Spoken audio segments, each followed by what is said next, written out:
The Economics of Playing Volleyball by Taya Ishida and Maddie Walker. Opportunity cost can be defined as the next best option. It can also be defined as what is given up as a result and the cost and benefits to the alternatives. A volleyball example is when setting, you have to decide who to set for a kill. Choosing to set the left side versus setting the middle is an example of options you can have as a setter.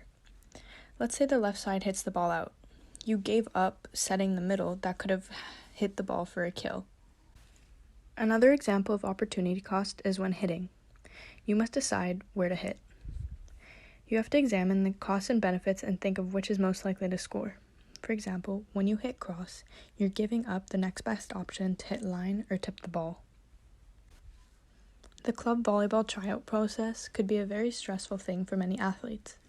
Because of scarcity, there is a limited number of roster spots and a high volume of athletes who all want to play volleyball. Supply and demand shifts can also be examined through the volleyball market. An example of an increase to the right is if Volleyball BC provides a subsidy for volleyball clubs to create more club teams. This will result in the supply curve to shift right. Volleyball clubs have more of an incentive to produce more teams. An example of a decrease to the left is if there's a tax imposed on court time for practices, specifically at gyms. Teams will still practice, however, volleyball clubs would decrease the amount of teams they have because they are making less profit from having these teams. Demand shifts. An example of an increase to the right is if the amount of volleyball players in a city is increasing. More club teams would exist in that region. The demand for volleyball teams is higher when there's more girls that want to play the game. An example of a decrease in demand, shifting the demand curve to the left, is taste changing. Let's say a movie is released that increases the amount of athletes that want to play soccer.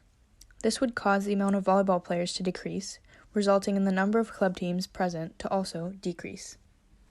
Economies of scope is when costs decrease when producing goods together, lowering the average costs, and costs are more spread out in a variety of products. An example in volleyball is how in indoor volleyball there's also clubs that provide beach training. More profit can be attained and you don't need to rent most beach court spaces. Learning by doing means the more you practice a skill, the better you become at it. An example in volleyball is practicing serving can lead to better, more consistent serves. You can also increase power and accuracy with your serving and can help your team win more games. Externalities are factors that affect a third party in consumption or production of a good. In volleyball, there are plenty of factors that can affect a game. An example of a negative externality is a player with a terrible attitude. The players in volleyball heavily rely on each other for not only skill but reassurance after making a mistake. If a player has a negative attitude and brings their teammates down, the player may continue to make mistakes and the overall quality of the game will worsen. As you can see on the graph, this will cause the marginal private cost to shift to the left and become the marginal social cost. The law of diminishing marginal utility states that eventually, marginal utility will be negative, decreasing the total utility. The law of diminishing marginal utility is seen through the number of players within a team. At some point, the marginal utility of each player will eventually decrease the overall utility of the team. This is because only 7 players play at a time. Therefore, the more players on a roster, the less playtime each player receives. After 7 players, the marginal utility will begin to decrease until it eventually reaches a negative number. As you can see on this chart, the utility maximizing point is 13 players, so this is how many players would be on this roster. This is because it's the number just before marginal utility is negative. Inelastic versus elastic demand. Inelastic demand are things that we need, like necessity goods, such as gas. Elastic demands are more like things we want, such as luxury goods or designer products.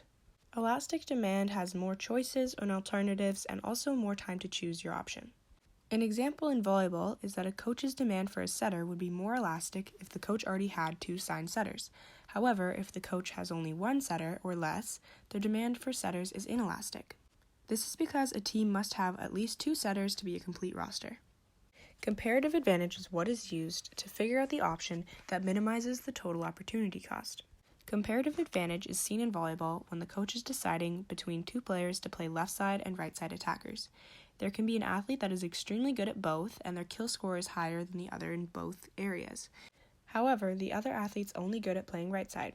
In this scenario, the player that is good at both positions will play left side attacker, and the player that is only good at right side attacking will play right side attacker. This option minimizes the total opportunity cost.